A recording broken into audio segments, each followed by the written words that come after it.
नमस्कार। आज हम रामकृष्ण परमहंस के एक बहुत ही कह सकते हैं झकझोरने वाले विचार पर बात करेंगे। उन्होंने कहा था, वह मनुष्य व्यर्थ ही जन्मा है जो इस दुर्लभ मानव जीवन को पाकर भी ईश्वर को पाने का प्रयास नहीं करता। कितनी बड़ी बात है ये, जरा सोचिए। बिल्कुल, और आज के समय में तो ये और भी ज्यादा जरूरी हो जाता है सोचना, है ना? हाँ, आजकल की भागदौड़ देखिए, सोशल मीडिया है, दूसरों से बेहतर दिखने की एक होड़ सी लगी है। क्या इस सब में हम जीवन के असली मायने ही भूलते जा रहे हैं?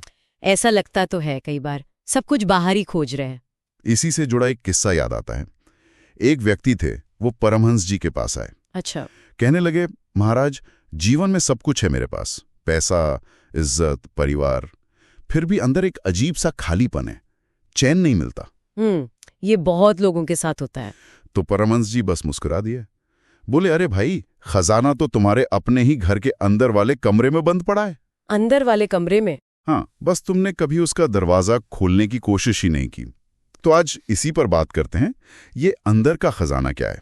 बिल्कुल, और ये जो खालीपन वो महसूस कर रहे थे ना, वो असल में कोई कमी नहीं है, बल्कि एक तरह की पुकार है, जिसे हम शायद आज के भाषा में इनर कॉलिंग कह सकते हैं। अच्छा, इनर कॉलिंग। जी, ये एक इशारा है कि जीवन का मकसद सिर्फ रोटी, कपड़ा, मकान जुटाना भर नहीं है। ये जरूरतें हैं, पर यही सब कुछ नहीं है। जीवन तो अपने आप को गहराई से जानने की, अपने अंदर जो वो चैतन्य है, वो शुद्ध चेतना, उससे जुड़ने की एक यात्रा है।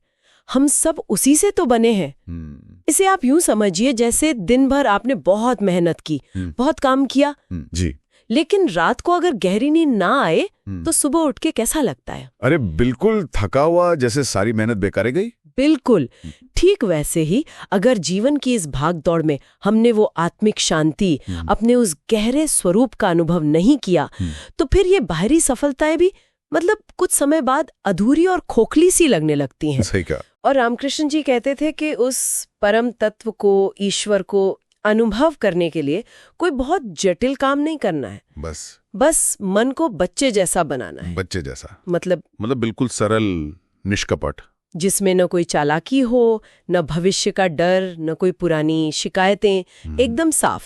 हाँ, पर ये सरलता आजकल मिलती कहाँ है? बाहर तो सब दिखावा ज्यादा है।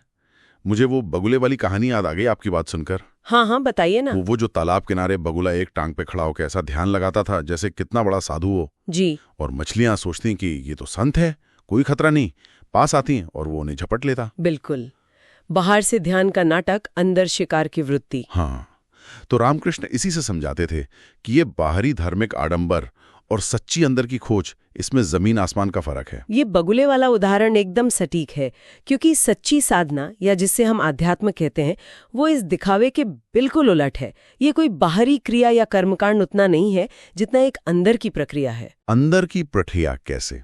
इसका असली मतलब है अपनी आदतों को देखना, अपनी इच्छाओं को, अपनी वासनाओं को, उनके प्रति सजग होना, होश में आना।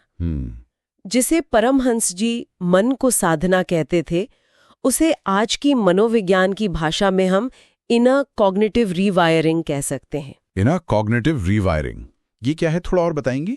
हाँ, अपने सोचने के जो ढर्रे बन गए, जो पैटर्न्स हैं हमारे मन के, उनको पहचानना और फिर होशपूर्वक, जागरूकता के साथ उन्हें एक सकारात्मक, एक ऊंची दिशा देना। ये सिर्फ पॉजिटिव थिंकिंग नहीं है, ये उससे कहीं गहरा है। अपनी पूरी अंदरूनी बनावट पर काम करना है। ये तो गहरा काम है। जी, और सबसे मजेदार बात यह है कि जिसे हम इतनी शिद्दत से बाहर खोज रहे होते हैं, शांति, खुशी, ईश्वर, वो कहीं बाहर है ही नहीं, वो अंदर ही है। बिल्कुल, वो हमारे अंदर ही मौजूद है। आधुनिक मनोविज्ञान में भी एक शब्द आता है, ट्रांसपर्सनल कनेक्शन। अच्छा। हाँ, ये वो अनुभव है जहां इंसान अपनी छोटी सी मैं की पहचान से ऊपर उठ जाता है। हाँ। उसे लगता है कि वो किसी बड़ी दिव्य चेतना का हिस्सा है। वाह। रामकृष्ण का तो यही अनुभव था। हाँ। वो कहते थे कि भाई, एक बार तुमने अंदर उस दिव्यता का, उस आनंद का रस चख लिया ना, हाँ। फिर दुनिया की कोई चीज, कोई भी उपलब्धि तुम्हें हमेशा के लिए संतुष्ट नहीं कर सकती।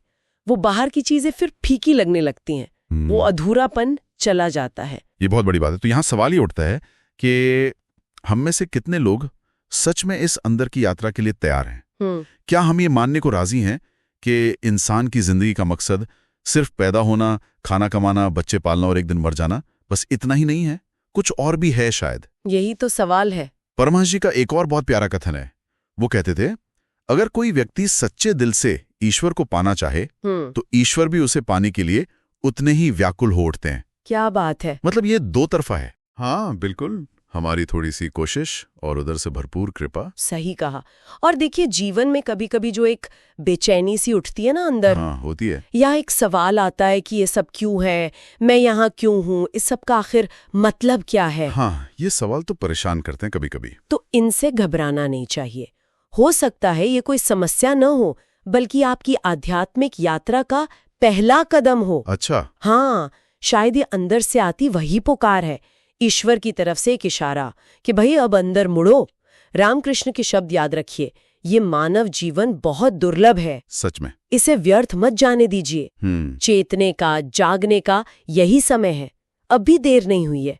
ये जीवन अनमोल है, इसे यूं ही मत गवाइए। जागो, अब भी समय है।